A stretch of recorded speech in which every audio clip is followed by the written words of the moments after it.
ayer y hoy juntos.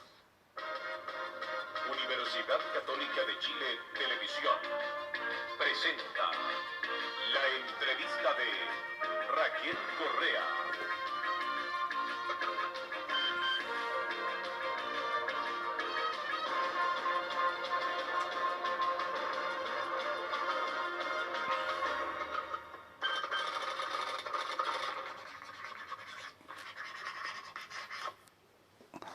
Muy buenas noches.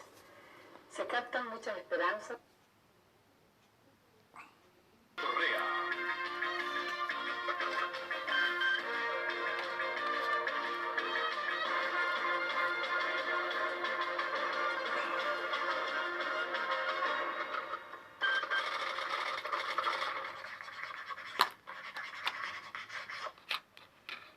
Muy buenas noches. Se captan muchas esperanzas y muchos temores entre los chilenos por estos días. Es natural en vísperas de una elección presidencial. Para saber cuánta razón tienen los temerosos o los esperanzados, he invitado hoy día a conversar con nosotros a Alejandro Foxley, economista, ingeniero civil, doctor en economía en la Universidad de Wisconsin, presidente de CIPLAN, autor de 11 libros sobre temas económicos, los últimos Un País Posible, Chile puede más. No sé si habrá otro por ahí en imprenta. Consejero nacional de la democracia cristiana y jefe de los economistas demócratas cristianos. En Sordina, en Sordina todo el mundo lo repite, el más seguro de los ministros de Hacienda que tendría Patricio Aylwin en caso de triunfar en diciembre. Señor Foxley, yo sé que eso usted no me va a poder desmentir ni aceptar porque son derechos que tienen los gobernantes de elegir a sus colaboradores. Así que eso cambie fuera. Yo quiero saber, ¿usted es considerado el cerebro económico de Patricio Aylwin? ¿A usted le parece una desventaja seria o baladí que un hombre en el mundo de hoy, donde la economía tiene tanta gravitancia, no domine el tema económico? Yo no sé si se refiere al comentario que se ha hecho respecto de Patricio Aylwin, precisamente. Estoy comparando a Patricio Aylwin con Nambiji, que sí domina el tema económico, naturalmente. Raquel, yo puedo decirle que estuve 15 días en Europa acompañando a Patricio Aylwin. El 80% de los temas que conversamos en Europa fueron temas económicos. Y vi a Patricio Aylwin conversando con primeros ministros, con ministros de finanzas en España, en Francia, en otros países, haciendo planteamientos económicos muy de fondo, y yo diría que esa apreciación no es una apreciación correcta. O sea, ¿usted dice que sabe más de economía de lo que alguna gente cree? Yo creo que él tiene todos los conocimientos de economía necesarios para ser un muy buen presidente de la República. Bueno, pero en todo caso yo le planteaba que en el mundo de hoy la tecnología, la ciencia, en vísperas del siglo XXI, en las puertas ya del siglo XXI, hace la modernidad como algo muy fundamental. Y algunos ven en Aylwin un hombre más bien mirando al pasado, como lo han dicho. Yo no tengo para nada esa impresión, y yo creo más bien que Aylwin tiene sí una visión completa, articulada de país, que es lo que se necesita en un estadista. Una visión que va más allá de lo económico, que incorpora un sentido de los problemas sociales que hay que resolver y un sentido de hacia dónde debe encaminarse el país. Y yo en eso a Aylwin lo he visto con una claridad muy grande de un país que se proyecta hacia el próximo siglo. A ver, señor Fowler, pongámonos en el caso de que ya estamos en marzo, de que usted sí es ministro de Hacienda, como muchos presagian. Yo quiero saber con qué economista le gustaría hacer pareja como ministro de Economía, por ejemplo. Socialistas como Carlos Dominani o Sergio Vittar, que fue ministro de Allende, ministro de la Unidad Popular en la cartera de Minería, o podría haber también en ese equipo gente del equipo de hoy del gobierno. Bueno, yo no tengo que desmentirle que en realidad no se sabe quién va a ser ministro de qué cartera y sin duda en Hacienda, por ejemplo... Estamos en un supuesto. Usted es ministro de Hacienda, ¿quién quisiera el ministro de Economía? Bueno, hay tantos nombres de gente muy buena de los distintos sectores. Por decir nombres, en la democracia cristiana de nuestro equipo económico, gente como Sergio Molina, Carlos Mazar, Edgardo Heminger, Andrés... Personalmente, usted como asesor de Aylwin se inclinaría porque nombrara a su pareja también demócrata cristiana o aceptaría que en economía hubiese un socialista? Esa es la pregunta. Puede ser un socialista perfectamente, y los nombres que usted ha señalado me parecen gente muy destacada profesionalmente y gente muy seria que tiene además una visión muy moderna del mundo. No veo ningún problema. También hay gente en otros sectores.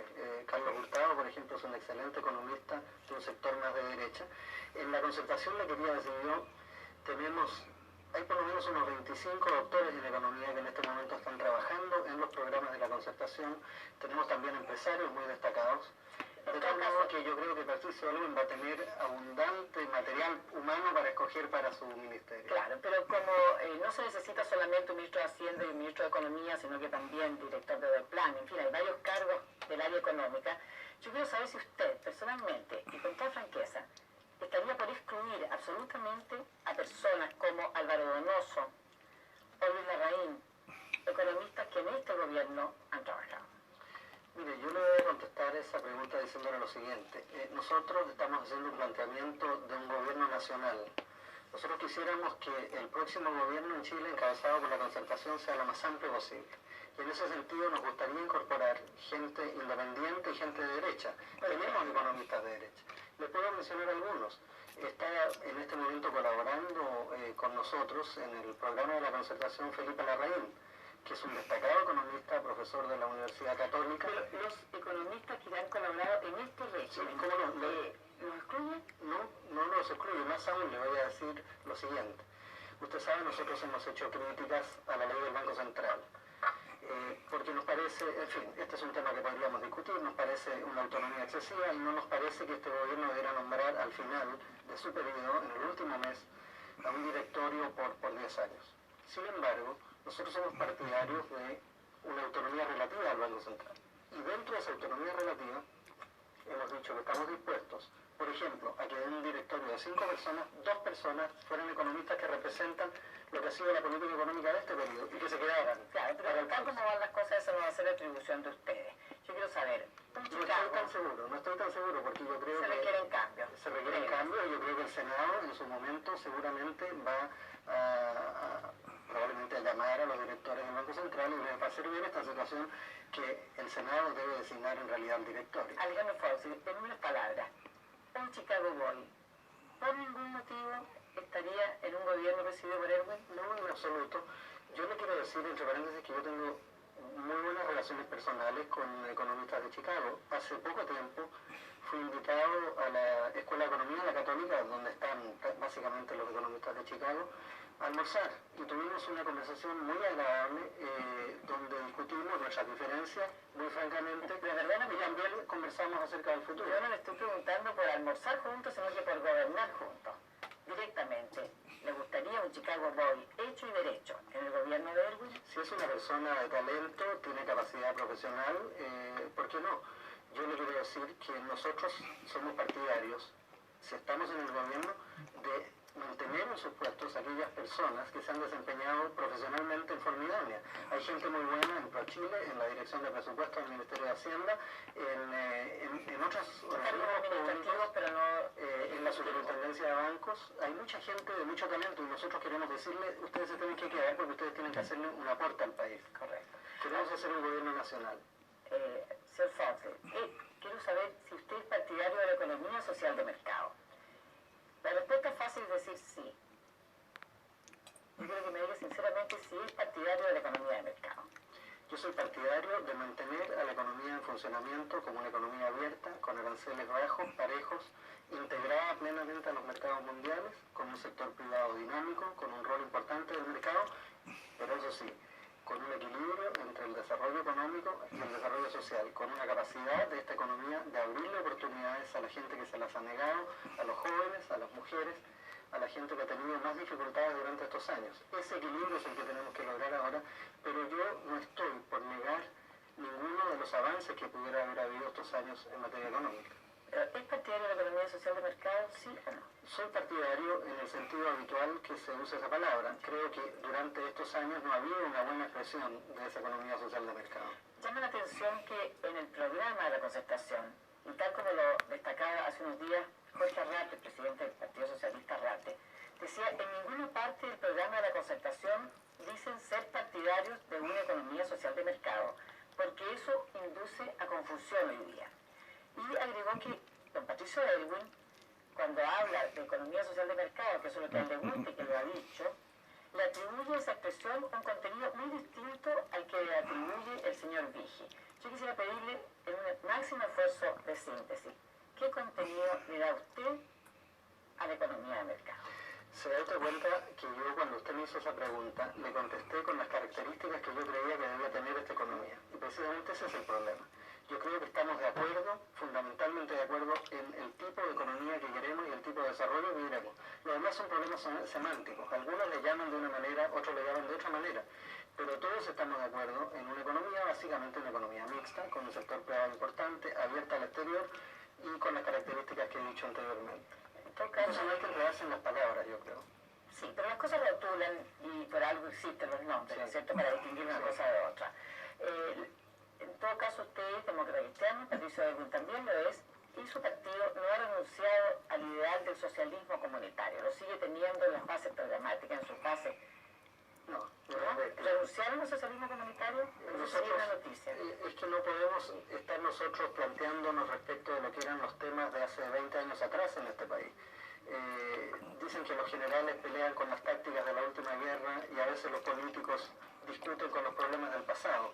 Nosotros nos interesa el futuro y planteado frente al futuro el tema del socialismo comunitario no es un tema que está en la agenda y por lo tanto no tiene hoy día ninguna significación. Puede ser, pero hace unos pocos días en el Mercurio, Enrique Krauss, que es el hombre de la democracia cristiana a cargo de la campaña de Aylwin, decía que como ideal ustedes mantienen el socialismo comunitario. Cualquier partido político siempre tiene una visión de largo plazo respecto de lo que podríamos llamar el tipo de sociedad deseada o deseable. Pero el problema de Chile hoy día es muy distinto. El problema de Chile es consolidar una democracia estable, conquistar una relación civilizada entre la gente, superar los antagonismos, la división y solidificar una economía, lograr estabilidad y crecimiento. Esos son los problemas.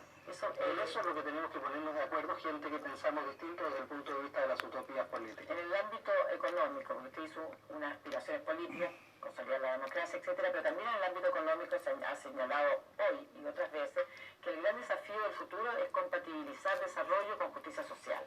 La gran pregunta es si eso lo lograrán aumentando los impuestos, como propone el programa de la concertación, el de primera categoría, al doble, que es natural, desincentiva la inversión y desincentiva el ahorro. Yo no estoy de acuerdo con las conclusiones que están en su pregunta. Nosotros efectivamente queremos lograr desarrollo económico y justicia social. Nosotros hemos hecho una afirmación de responsabilidad, yo creo, al decir que el esfuerzo social que hagamos lo vamos a regular y graduar en función de los recursos que seamos capaces de obtener. ¿Por qué? Porque de esta manera vamos a tener un presupuesto desfinanciado y vamos a tener inflación y desajustes económicos que queremos evitar. Está el ejemplo de los países vecinos que no han sido capaces de resolver esta situación y han terminado con inflaciones muy altas. Usted me pregunta sobre el impuesto a las utilidades de las empresas. No lo vamos a duplicar en primer lugar, pero le quiero decir una sola cosa. El impuesto a las utilidades de las empresas hoy día en Chile es un 10% a lo que se le atribuye. Usted sobre la 20, eso es duplicar. Si me permite terminar la idea, redondear la idea. El impuesto es un 10%. Le voy a dar un ejemplo de en qué consiste el impuesto a las utilidades en otros países. En Estados Unidos es un 34%. En Inglaterra, de la señora Thatcher, es un 35%. En Alemania, en la República Federal Alemana, es un 49%. Nosotros estamos hablando de un alza de ese impuesto del 10 al 15% de ese orden, pero manteniendo una cosa que es muy importante, un incentivo para la reinversión de utilidades, precisamente porque nos interesa el aumento de la inversión en este país. Dicho sea de paso, esos países que yo le he mencionado, con impuestos a las utilidades mucho más altos, tienen al mismo tiempo una tasa de inversión significativamente más alta que la de Chile. Luego está esta especie de contradicción entre una pequeña alza tributaria como la que nosotros planteamos y una especie de... Una pequeña alza, yo decía era el 100% porque eso fue el anteproyecto de ustedes, ahora es el 50%, o sea, no es tan pequeña, es una alza del 50%, en relación a Inglaterra será pequeña, pero no en relación a la gran mayoría de los países de economía mixta en el mundo. Ahora, ustedes lo conocen, lo han hecho en Europa, lo ha hecho usted, éxitos a esta política económica. Entonces, la gente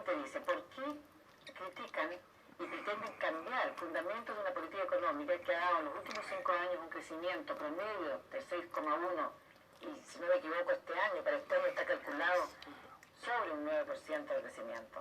Es una cosa realmente extraordinaria. Entonces, ¿por qué cambiar las reglas del juego en el momento en que el país está revelando un despegue en el desarrollo? Mire, yo no quisiera entrar en la discusión del pasado. Uno tendría en realidad que mirar los 16 años para ver el resultado en términos de crecimiento, y ese no ha sido bueno en general. Pero sí ha habido una recuperación importante en los últimos 6 años que nosotros vamos a mantener. A nosotros nos interesa mantener esta economía funcionando, y en eso yo no tengo ningún problema en decirlo. Yo creo que un signo de madurez de un país es cuando un país aprende a acumular de las experiencias anteriores sin negarlas. Así que si usted me dice, mire, ustedes van a mantener una serie de cosas del funcionamiento actual de la economía, yo le digo que sí. También vamos a hacer rectificaciones. Tenemos que aumentar la tasa de inversión. Por ejemplo, la tasa de inversión hoy día va para crecer a un 3,5 o 4%. Y nosotros tenemos que crecer por lo menos un 5%. Tenemos que invertir más. Entonces, ¿por qué si va para crecer al 3% está creciendo a más del doble de eso? ¿Sabe usted? Primero porque la economía cayó más que el promedio de América Latina. Cayó un 15% el año 82 y 83. Y se está ahora recuperando.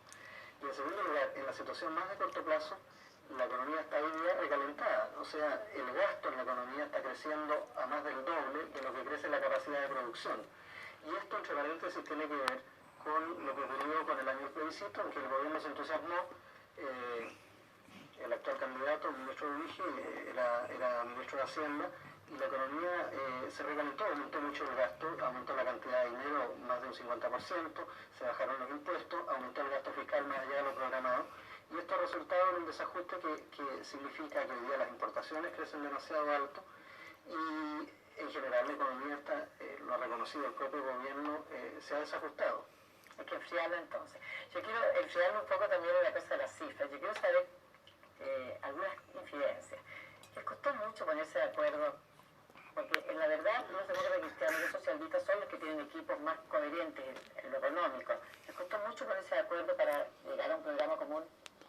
Tuvimos un periodo de conversaciones y discusión en que crecientemente fuimos convergiendo en puntos de vista, y finalmente llegamos a un acuerdo de hoy día bastante completo y bastante a fondo. Pero aún no llegan a ese acuerdo final.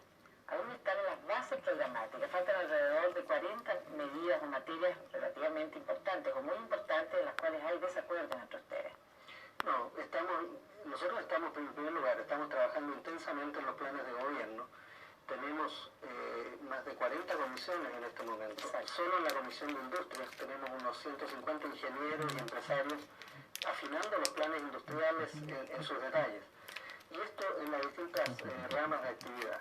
Y yo diría que el trabajo ha sido un trabajo muy consensual, no solo con los socialistas, también con la gente del PAC, de derecha, con los empresarios que hay ahí, con profesionales de las más variadas tendencias. Ahora, cuando se producen discrepancias serias o relativamente serias dentro del equipo, ¿qué ocurre? ¿Impera el criterio demócrata cristiano o las cosas van a la carpeta de los asuntos pendientes? Hasta ahora no se ha dado el caso, le digo francamente que no se ha dado el caso. Ahora nosotros tenemos... ¿Están de acuerdo respecto a las inversiones extranjeras y a la propiedad minera? Estamos de acuerdo, por supuesto, estamos de acuerdo.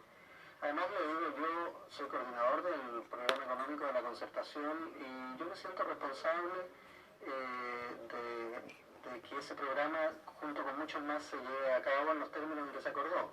Pero le puedo decir muy francamente que no se ha dado el caso de estas discrepancias. A ver, Alejandro, imagínese, usted me hablaba recién del Banco Central, imagínese que en el próximo gobierno, seguimos en el supuesto que usted es ministro de Hacienda, y este gobierno dejara a Álvaro Bardón nombrado como presidente del Banco Central. Yo quiero preguntarle, ¿quién mandaría ahí? ¿Quién mandaría entre quiénes? En lo económico, porque el Banco Central es el que maneja las grandes políticas económicas en la práctica, ¿no es cierto? El que decide cuánto dinero, el que decide emisiones, el que decide... Yo creo que ese es uno de los problemas precisamente. ¿Quién mandaría? Esa es la pregunta de fondo. Este país, para tener estabilidad económica, necesita una coordinación de las políticas económicas muy clara. Si usted le da un excesivo poder al directorio del Banco Central, como se diga, prácticamente un cuarto poder del Estado, a esta gente no la puede remover nadie, están ahí en sus cargos, y por lo tanto tienen un estatus solo comparable al de, digamos, los comandantes en jefe de las Fuerzas Armadas. Entonces, yo le pregunto, ¿qué pasa si el día de mañana hay una crisis económica como la del 82-83? y se produce una descoordinación entre el ministro de Hacienda y el presidente del Banco Central. Esa es mi pregunta, ¿quién manda ahí? Lo que nosotros queremos, desde luego hay un jefe de equipo económico en todos los gobiernos, tradicionalmente ha sido el ministro de Hacienda. Y lo que nosotros queremos es precisamente que la ley del Banco Central sea modificada de una forma tal que esa coordinación por parte del Ministerio de Hacienda pueda ser efectiva. Ahora me gustaría aterrizar el programa en los últimos minutos que quedamos a cuestiones muy precisas. En cuanto a política cambiaria, ustedes son partidarios de mantener el tipo de cambio alto y estable, ¿no es cierto? Sí. A menos de 2 meses de elección, ¿podría ya saberse cuánto consideran ustedes alto el actual? No, yo creo que en materia de macroeconómica, naturalmente uno no debe comprometer cifras. Lo que nosotros estamos diciendo es que vamos a seguir una política cambiaria como la actual, es decir, un tipo de cambio que se va reajustando con mini evaluaciones de acuerdo a la inflación internacional y la inflación doméstica. Y el tipo de cambio actual me parece en términos generales apropiado para mantener el esfuerzo exportador que nos interesa mucho. En cuanto a política arancelaria, el programa de la concertación dice aranceles razonablemente bajos. Patricio Aylwin a los fruteros les dijo que eso significaba bajos y parejos. Pero la semana siguiente, Ricardo Lagos, que es economista igual que usted, y que es socio de la concertación, presidente de uno de los partidos más importantes que integran la concertación, dijo, los países inteligentes tienen aranceles diferenciados. Yo quiero saber ahí quién conta el qué, que vamos a tener en el supuesto caso que él sea el presidente, aranceles bajos y parejos o diferenciados. Nosotros tuvimos esa discusión efectivamente dentro del equipo de economistas de la concertación y finalmente llegamos a un acuerdo por aranceles bajos y parejos. Ahora, como una cuestión teórica, uno puede defender un cierto grado de diferenciación en los aranceles porque puede tener algunas ventajas para generación de empleos o dar algunos estímulos particulares a ciertas ramas de producción. Ahora, en las circunstancias de hoy día de Chile, en que tenemos aranceles bajos y parejos, somos partidarios de mantenerlos así. Tengo un montón de otras preguntas, pero el tiempo nos apremia y quisiera planteárselas a usted. Uno de los temas que preocupa muy importantemente a los chilenos, sobre todo a los chilenos más modestos, es la famosa UF. ¿Ustedes piensan ponerle fin a la UF, cambiarla por otro sistema de reajustabilidad? ¿Cuál es la idea? No le vamos a poner fin al UF porque hay que reajustar los ahorros en un país donde tiene inflación. Hay que hacer notar que de todas las deudas en UF, solo un 10% corresponde a los deudores habitacionales. Y en ese caso hay un problema muy grave, que se produjo este desajuste entre los ingresos que gana la gente y la deuda, las obligaciones que contrajo al adquirir una vivienda. Nosotros vamos a dar una solución a ese problema. Y la solución ¿Tiene que ver con los salarios, con los ingresos? Tiene que ver con ajustar exactamente que un cierto porcentaje del salario sea destinado a dividendos y no más de ese cierto porcentaje. Y además ver las situaciones en que hay una deuda acumulada muy grande, ver cómo se alivia. Yo creo que Patricio Aylwin se va a referir a este tema en los próximos días. Ustedes en el programa dicen subir salario mínimo, subir pensiones mínimas y asistenciales, subir asignación familiar, subir subsidio único familiar. Usted, economista, sabe muy bien manejar la calculadora. ¿Me podría decir cuánto cuestan esas medidas que ustedes han considerado de suma urgencia? Quisiera, entre paréntesis, decirle que nos hemos alegrado mucho del reconocimiento por parte de la candidatura Vigi, tal vez un poquito tardío, de que estos son problemas que hay que resolver, porque exactamente estos problemas plantea la candidatura Vigi que hay que mejorar, todas esas cosas. Por lo tanto, yo diría que hoy día hay un consenso nacional, porque Razorís también señala lo mismo. Nosotros hemos dicho que estas cosas las vamos a financiar revirtiendo algunas de las rebajas tributarias. El gobierno ha dejado de percibir unos 900 millones de dólares al año por las rebajas tributarias.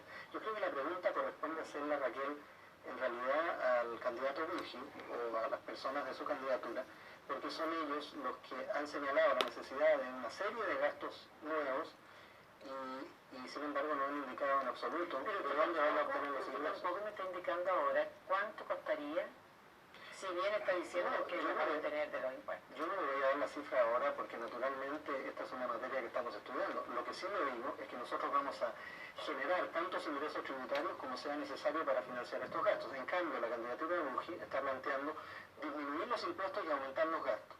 Yo creo que Ahí hay un problema en cuanto a la credibilidad de eso y en cuanto a la responsabilidad con que se hace esa afirmación. Bueno, yo le agradezco mucho, señor Fonsel. Hay tiempo aún para seguir estudiando, para seguir discutiendo, y los chilenos para seguir cultivando temores o esperanza. Muy buenas noches.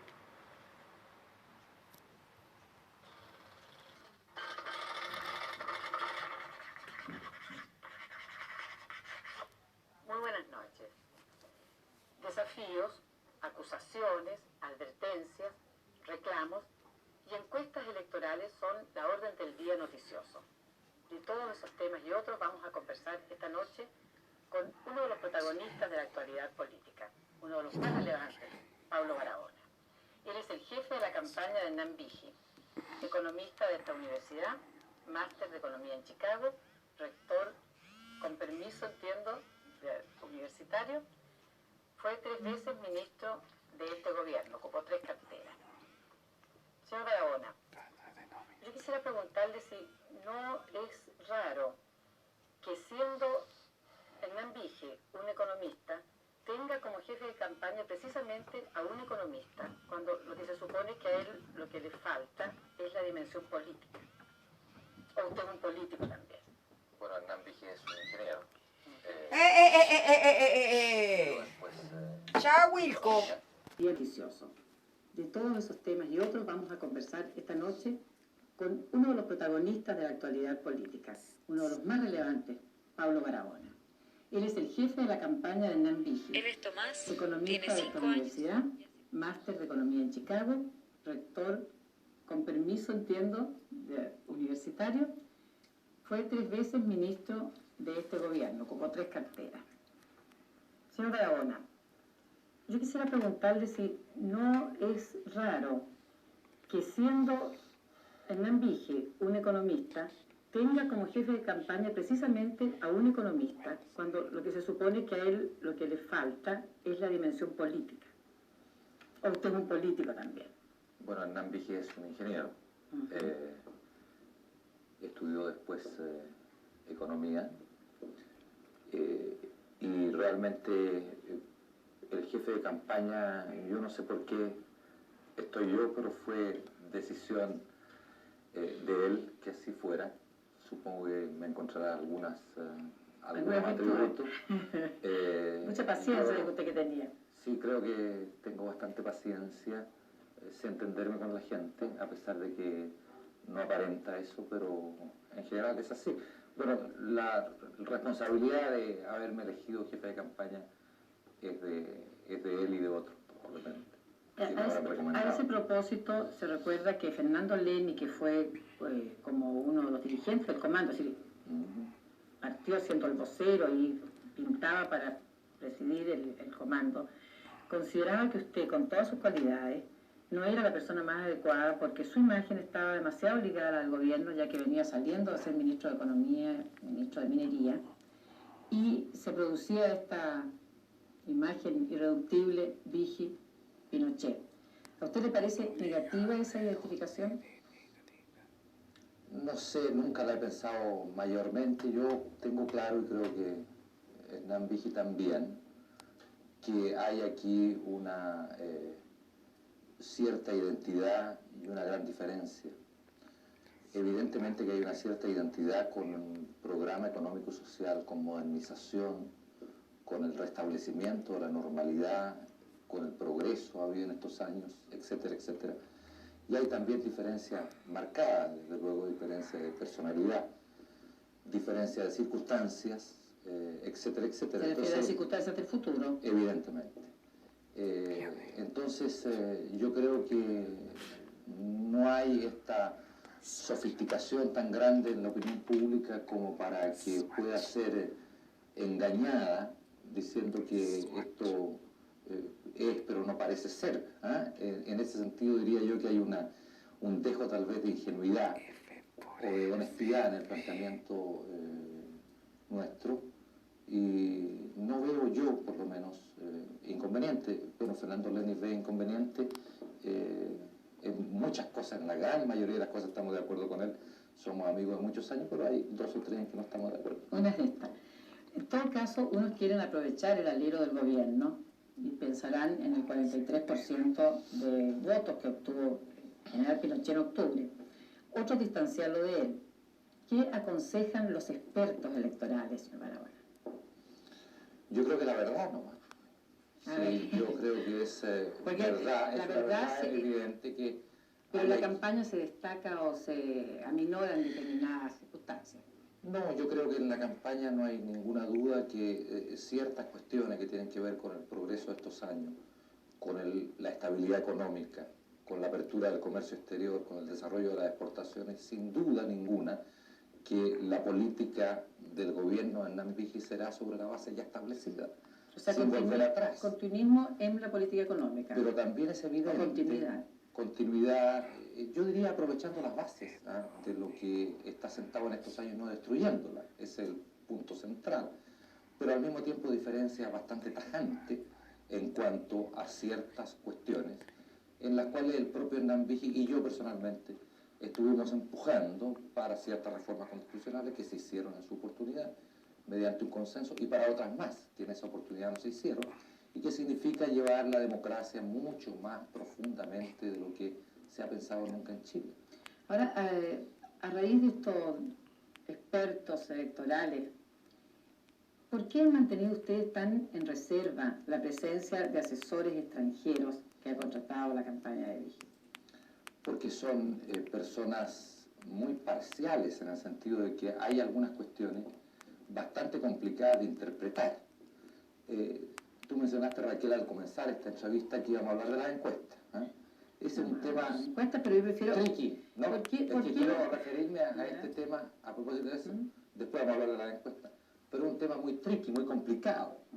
Y evidentemente hay ahí, como seguramente tiene la Concertación, una asesoría extranjera para interpretar realmente lo que dicen las encuestas. Ya, pero no solo son expertos en encuestas, me permite, está Tim Bell, que es el asesor de Margaret Thatcher, jefe publicitario de Margaret Thatcher, que ha venido y que tiene técnicos suyos acá, y el señor Mark, que es el que le prepara los discursos, le preparaba los discursos a Ronald Reagan, ¿no es así? Pero fundamentalmente... Entiendo que está en jornada completa la campaña. Fundamental, no, el señor Tim Bell efectivamente vino no, el señor por Mark 2 días. Está en jornada completa.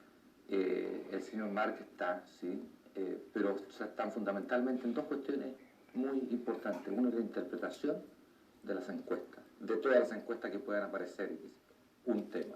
Y el segundo tema muy importante y que espero que se note es la franja de televisión de un mes, de qué temas tocar, de cómo hacer un buen cine, etcétera, etcétera. Ahora esta estrategia, como esta característica de agresividad que ha empezado a tener Vigi en su planteamiento y la campaña de Vigi en general, y que se hizo más notoria a partir del debate presidencial.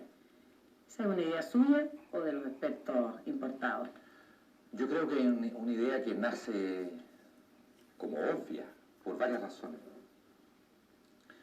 Una primera razón es que necesariamente uno tiene que provocar el máximo de escenarios posibles de discusión de ideas, porque hay un favorito, digamos, en esta carrera, que las propias encuestas todavía lo mantienen como favorito. ¿Se refiere a Elwin? Evidentemente que me refiero a Elwin. Pero hay un segundo tema más de fondo en este asunto, que yo creo que en la Concertación hay demasiadas cosas muy oscuras. Eso explica por qué, por ejemplo, los desafíos para debatir en televisión, en radio, en Antofagasta, en Concepción, en Valparaíso, no sean aceptados, porque hay cosas oscuras dentro de esa campaña. Y eso explica por qué yo he estado, a pesar de no ser agresivo, diciendo, por favor, queremos saber de qué se trata. Hay aquí demasiadas cosas oscuras que no sabemos hasta ahora. Por ejemplo, para mencionar 2 o 3, el programa de la Concertación, todo el mundo que lo lee con, digamos, independencia sabe que es muy ambiguo, que hay párrafos para uno, párrafos para otro. Pero lo más importante de todo es que la concreción de ese programa, desde hace tiempo se dijo que será después del 14 de diciembre, después de la elección. Eso es oscuro. Estos acercamientos de pacto en que el Partido Socialista de Almeida apoya a don Patricio Elwin después de una larguísima negociación, Eso es oscuro. Esto de que Patricio Aylwin diga que va a nombrar los ministros según a él le parezca, pero algunos partidos dicen que le parecería sumamente extraño, y no es así lo acordado, es oscuro. Y por eso, si queremos formar una democracia realmente con oportunidad de la gente de conocer los planteamientos de cada uno, yo creo que es importante que acepte los debates y que conteste sobre qué va a hacer en el futuro. ¿Usted no le tiene miedo a tener un debate Vigi-Errázuriz? No en la medida de que Errázuriz dé prueba suficiente o en la medida de que los dos candidatos lo tengan. Digo por prueba suficiente. Sí, que... En el sentido, por ejemplo, que llenar el Estadio Nacional. Después, esa podría ser una condición nueva. No es condición nueva. Y además siempre lo hemos dicho, que haya dos debates, o que estén los tres en un debate, y después haya debate de las dos primeras opciones. Aprovechemos de hablar de su campaña, porque ya que tenemos al jefe de la campaña, ¿no es cierto?, sería una lástima no utilizarlo completamente. Quiero saber para usted, como jefe de la campaña, ¿cuál es la mayor dificultad? ¿Es el entendimiento con los partidos, Renovación Nacional, UDI, radicales, la relación partidos con los independientes, la relación con Vigi? ¿La mayor dificultad? La falta de votación del candidato. No está en su lista. No, capaz que sí, yo no he terminado. Los recursos económicos de la campaña. ¿Esa es la mayor dificultad? Lejos. ¿Es una campaña pobre? Yo diría que no sé si es pobre o es rica la campaña, pero siempre será así. Piensa, Raquel, que es primera vez en Chile que se hace una campaña presidencial y parlamentaria juntas. ¿Qué pasa con los empresarios que estaban tan entusiasmados con la posibilidad de Vigi? ¿Están dubitativos? ¿Están desilusionados con los resultados de las encuestas y no quieren aportar? Yo no sé por qué no hay con qué comparar. Yo no sé por qué no hay que comparar. Lo que yo sé es que nosotros necesitaríamos bastante más plata. Eso de que la que saber estamos recibiendo. ¿Cuánto calculan cuesta una elección presidencial con una buena campaña publicitaria? Yo creo que es muy difícil decir. Con viajes, pero más o menos tendrá algunos cálculos. Yo creo que la gente pensará que aquí hay una especie de presupuesto como de una empresa súper bien manejada, donde hay esto para la propaganda, esto para el candidato de la quinta región, este para el candidato del distrito 52. La verdad es que cuando los hechos superan esto y siempre hay escasez de recursos. Y yo creo que le pregunta esto al nivel de un jefe de campaña presidencial y coordinador de campaña parlamentaria, o se lo preguntas al último candidato de un distrito y todos te van a decir cuál es el principal problema que tengo, el de recursos. Ya, pero todos sabrán más o menos cuánto necesitan y cuánto es lo que están gastando, cuánto cuesta una gira, cuánto cuesta arrendar aviones, cuánto cuesta tener caminando al... Bueno, hay muchas cosas que no cuestan, digamos, en el sentido de que hay toda la gente que efectivamente se mueve en las campañas políticas, en distritos, en regiones, es gente que tiene su propio interés porque son militantes de partidos políticos, son amigos de los candidatos, etcétera, etcétera. En el caso de los aviones, por lo menos en nuestro caso personal, cuando se han hecho giras en aviones particulares, son aviones de amigos de nuestros que los ponen a disposición, y lo mismo el caso de helicóptero. El gasto de lejos más importante, el gasto publicitario, sin ninguna duda. Pero ahí tendrán alguna ayuda, ¿no? ¿Medios de comunicación más afines a las campañas?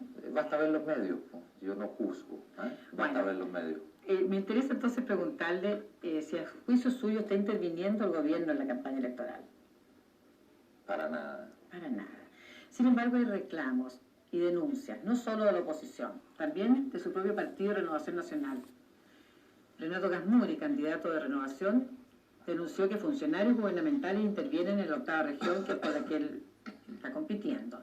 El presidente de Renovación Nacional, Sergio Onofre Jarpa, y el secretario general de Renovación Nacional, Andrés Alamán, reclamaron por escrito la exclusión de candidatos de Renovación Nacional en programas políticos de televisión nacional, que maneja, naturalmente, el gobierno. ¿Cómo se explica? ¿Qué pasa? ¿Están boicoteando Renovación Nacional o ellos están muy susceptibles y no es así? Mire, en el primer caso no conozco antecedentes en el reclamo de Renato Gasmuri que me planteaste. En el segundo caso, quiero decirlo muy francamente, le encuentro razón. ¿Le encuentro razón de Renovación que reclame? Porque ¿Cómo se lo explica? Porque eso es lo importante, que significa que el gobierno está boicoteando Renovación Nacional. No sé, pero yo encuentro, y se lo dije cuando tuve oportunidad de conversar con el Canal 7 por otras razones, De hecho, a mí me parecía que los foros debían ser de 4 candidatos, digamos. Sí, No, son de 6, 4 5, candidatos, pero no, se privilegia quería agregar sectores de de que extrema izquierda. la segunda circunscripción, bueno, los 4, y si hay 5, 5, y la quinta región A o B, los 4, los 5. Claro, Creo que sería mucho más. Usted sabe muy bien completo. que Televisión Nacional no se maneja sola, la maneja el gobierno. Entonces, ahí es donde uno se pregunta por qué el gobierno está boicoteando o tratando de sacar de cámara a los candidatos a Renovación Nacional. Yo me limito a decirle que yo entiendo el reclamo, que yo estoy en desacuerdo con que los foros entre candidatos Sí, al Senado naturalmente. se hagan en gente que son ¿Y por qué no le hace el distintas reclamo a sus circunscripciones. amigos del gobierno que Yo lo fueron hice- sus yo lo compañeros hice- de gabinete esta Yo lo semana? hice al canal 7 de televisión, Yo le digo cosa al que gobierno. consta, ¿Por qué no al gobierno? porque no tengo relaciones con el gobierno. Ah, no tiene relaciones con el ministro del Interior ni con el secretario general de gobierno. Ya. Ahora, también la oposición se queja de discriminación por los spots de televisión, una publicidad encubierta o solapada a candidatos del sector suyo. Es el caso ¿Qué llama candidatos del sector mío? Yo candidatos. tengo un candidato, ¿no? Ah, bueno, yo entiendo que usted es de Democracia y Progreso y supongo que asume Ovigi es un hombre aparte del resto de... No, es que pensaba ya. que se refería al otro candidato presidencial. No, estoy refiriéndome a su candidato presidencial. Ya. Y me refiero a los spots que son una publicidad encubierta, como el caso del libro de Vigi, se destacan características del candidato. Lavín, a través de su último libro también, el caso de Francisco Javier Errázuriz, que está apareciendo, promocionándose como empresario, pero como un empresario que es también una cosa íntimamente relacionada con su propia campaña. ¿Eso vulnera la ley a su juicio? Yo creo que estas leyes hay que ir puliéndolas con el tiempo. La respuesta que podría darle es que escriba un libro, don Patricio Elwin. No es tiempo seguramente ya. A la ¿O luz no de hay tema? ¿Ah? ¿O no hay sé, tema? No sé, el libro se lo escribió un periodista. A la luz de las últimas encuestas conocidas, en realidad ya 3 en los últimos días, quiero saber, sinceramente, señor Barahona, ¿qué esperanza de triunfo tienen? ¿O se conforman con un resultado honroso en el Congreso? Yo estoy muy optimista, Raquel. ¿Ah? A ver, pero ¿en qué basa su optimismo? Porque aquí hay cifras y hay números, ¿no es cierto? Primero porque yo creo que vamos a lograr que la gente en Chile conozca exactamente de qué se trata el 14 de diciembre. Eso cuesta. Aquí se ha planteado un falso dilema, que es democracia o dictadura, que es una mentira, que no tiene nada que ver con la verdadera razón de esta elección. ¿Cuál es el Las dilema? Fuerzas Armadas terminan su periodo, General Pinochet se va de la presidencia de la República y hay 2 proyectos en juego, 2 candidatos en juego y 2 alianzas de los candidatos en juego. Y eso esperamos que la opinión pública lo conozca muy bien. Ya, pero en todo caso remontar, ¿no es cierto? Porque no toda la opinión pública está bien informada respecto a las encuestas. La encuesta CEP Adimark, que yo entiendo que ustedes le tienen respeto, ¿no es cierto? Porque otras las cuestionan, que se hizo finales de septiembre, comienzos de octubre, le da a Patricio Elwin 47.4%, o sea, prácticamente... Si eso lo sabe la gente. ¿Sí? Y a Vigi el 30%. La pregunta es cómo van a remontar esa diferencia tan grande de 20 puntos. No exagere. Bueno, Son 17. 17 por tanto. Sí, 17,5. 17,5. No exageremos, en realidad. Usted sabe que esa encuesta fue hecha entre el 25 de septiembre, si no me equivoco, y el 8 de octubre. Sí, o sea, correcto. su fecha media tiene unos 25 días de antigüedad, digamos fines de septiembre, primeros días de octubre. Y fue medida en forma lineal a través de todo ese periodo. Punto primero. ¿Cree que han cambiado mucho las cosas en un par de El semanas? punto segundo es que todas las encuestas tienen, no porque sean malos los encuestadores o porque tengan métodos matemáticos malos, pero tienen un sesgo, tienen una desviación que hay que apreciarla. ¿Usted sabe o recuerda cuál fue el pronóstico del CEP para la elección, digamos, Para el plebiscito del año pasado. ¿Lo recuerda? Pero ya está preguntando soy yo, 20 puntos. 20 puntos. O sea, CEP está descalificado como, No como está centro descalificado. como muestreo. Está muy bien hecha la encuesta. Está muy bien hecha la encuesta, pero hay que ver qué pasó con las anteriores para ver el sesgo que tiene. Porque un minuto para tratar de explicar. ¿Sí? Si se mide la estatura de 100 chilenos sorteados y se dice, bueno, la estatura media de los chilenos es 1,70 m, casi con seguridad que esa es. Con una muestra solo de 100 personas bien escogida, al azar. Pero cuando se trata de que hay entrevistadores, entrevistados, circunstancias y ambientes, uno tiene que no solo mirar los resultados directos de las encuestas, sino mirar el sesgo que tiene, la desviación, que hay gente que tiene o miedo de contestar, o es simpático con contestar para un lado, o los entrevistadores son de tal cual. Hay un porcentaje importante de indecisos, también hay otras encuestas, ¿no es cierto? Te fijas, el CERC, por ejemplo. La encuesta Géminis da un resultado más favorable aún a Erwin. Anterior a la del CERC. Octubre, sí. Anterior a la CERC. La encuesta del CERC, por ejemplo. Que yo salía a la palestra en aquella oportunidad que daba... La de Flaxo se dio a conocer hoy día, la más y reciente, le da a Erwin 52 puntos al Vigil 28,7. Sí. Averigüe cuánto dio para el plebiscito. Si todas dieron mucho más. Todas dieron mucho más.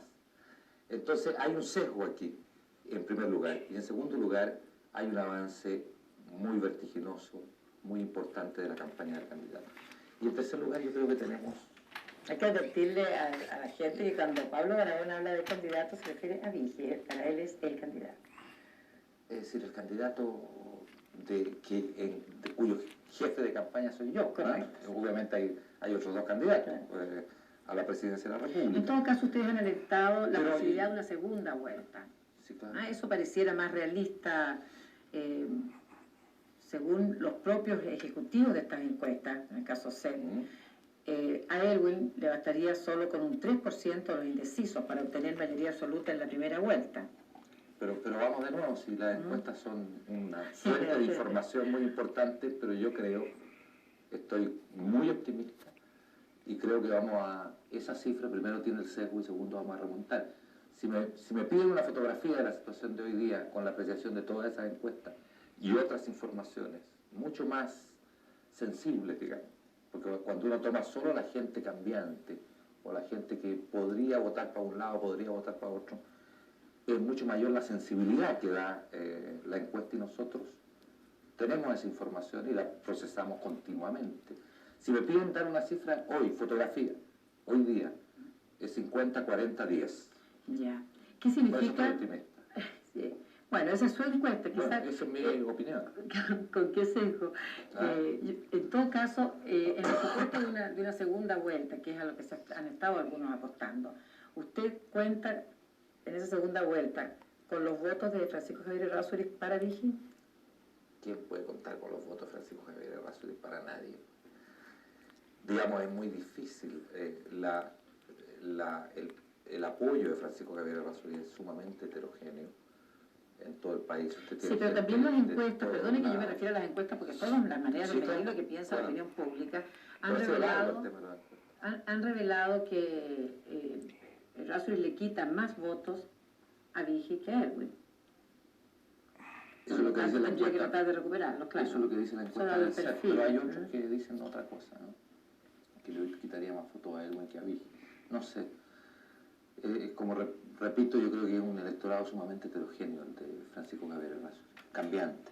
Ahora dice que no ha tomado mucho tiempo la encuesta, pero a mí me gustaría que alcanzáramos a hablar unos segundos respecto a esto de la permanencia del comandante en jefe del ejército en el próximo gobierno. Porque se han conocido distintas opiniones del candidato y suyas al respecto. Él ha dicho, al principio dijo que fuese quien fuera quien ganara la elección y quien fuese el comandante en jefe, estaba convencido de que cada uno cumpliría con sus deberes. Después declaró que si él fuera el general Pinochet se iría a retiro.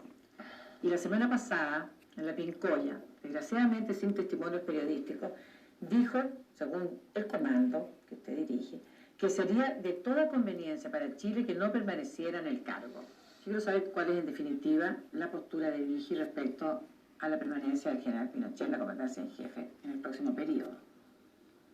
Yo creo que es muy consistente todo lo que ha dicho ahí, pero yo lo resumiría en una sola palabra, que fue la misma usada por don Patricio Elwin en una respuesta al Mercurio, creo que es una entrevista tuya, Raquel. Ese problema es mío con el general Pinochet. Yo creo que hay todo un entorno.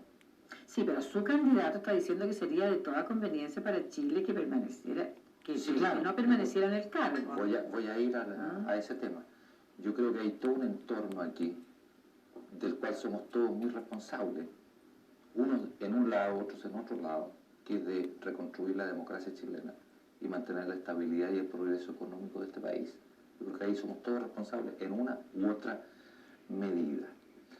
Yo creo que la determinante de si el general Pinochet se queda poco, se queda mucho tiempo en la comandancia jefe del ejército, van a ser conductas ajenas a su propia voluntad en gran medida. O sea, yo creo que es bastante contrario a una buena tesis sobre la materia. Toda la actividad que han desarrollado en estos últimos tiempos algunas personas que son aliados de don Patricio Elwin y que les permiten decir ese tipo de cosas. Yo creo que si la Concertación tuviese una moderación en su actitud, tuviese una especie de control, que no la tiene, ni para la violencia, ni para las declaraciones, sobre una fuerte, importante, digamos, fuerza allí, ni para las banderas rojas la tiene. ¿Usted rechazaría los votos de Avanzada Nacional? Nunca lo hemos pedido. No, pero ¿lo rechazaría? Sí, señora. Sí, señora. Si Avanzada Nacional nos ofrece apoyo, no. Definitivamente no. Y el candidato lo ha dicho en numerosos discursos, en numerosas partes del país, que está contra la violencia. Lo que a mí me preocupa es que sigue la violencia y sigue legitimándose en alguna medida en Chile en este momento. Y eso es muy grave. Y eso tiene que ver mucho con la permanencia no solo del presidente Pinochet, creo yo, en la comandancia en jefe del ejército, sino con la permanencia de los otros comandantes en jefe de las Fuerzas Armadas. Yo creo que nos vamos a tener que quedar con una cantidad de temas para otra oportunidad. Antes de diciembre tal vez podamos volver a conversar con el jefe de la campaña de Vigil y en otro ¿Ah, ya terminó? Ya terminó. Pero qué trampa tan corto. Qué trampa. Buenas noches. Muchas gracias.